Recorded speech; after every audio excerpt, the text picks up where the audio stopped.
শপথ অনুষ্ঠানে শি জিনপিংকে আমন্ত্রণ জানালেন ট্রাম্প।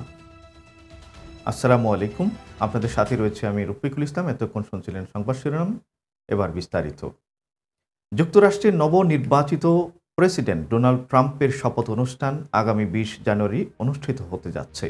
এই অনুষ্ঠানে যোগ দেওয়ার জন্য চীনের প্রেসিডেন্ট শি জিনপিংকে আমন্ত্রণ জানিয়েছেন ট্রাম্প। খবর সিবিএ নিউজে। তবে চীনের পক্ষ থেকে এই আমন্ত্রণ গ্রহণ করা হয়েছে কিনা তা এখনও পর্যন্ত স্পষ্ট করে কিছু বলা হয়নি।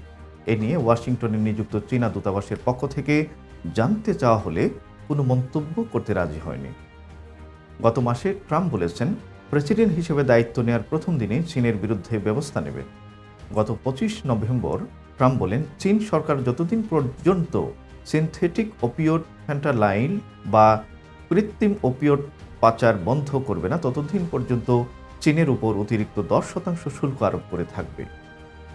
আরেক পোস্টে ট্রাম্প চীনকে কড়া ভাষায় আক্রমণ করে বললেন, চীনের প্রতিনিধিরা আমায় বলে দিয়েছিল যে ফ্যান্টালাইন চোরাচালানে জড়িতদের তারা মৃত্যুদণ্ড দেবে, কিন্তু দুর্ভাগ্যজনকভাবে তারা এটি কখনো করেনি এবং এই মাদক আমাদের দেশ ভরে গেছে। এর আগে নির্বাচনী প্রচারণার সময় ট্রাম্প প্রতিশ্রুতি দিয়েছিলেন যে চীনা পণ্য আমদানিতে তিনি 60% বা তার বেশি শুল্ক আরোপ করবেন। অন্যদিকে চীনও জানিয়ে দিয়েছে, নতুন করে বাণিজ্য যুদ্ধ শুরু হলে যুক্তরাষ্ট্র বা চীন কেউ জয়ী হবে না।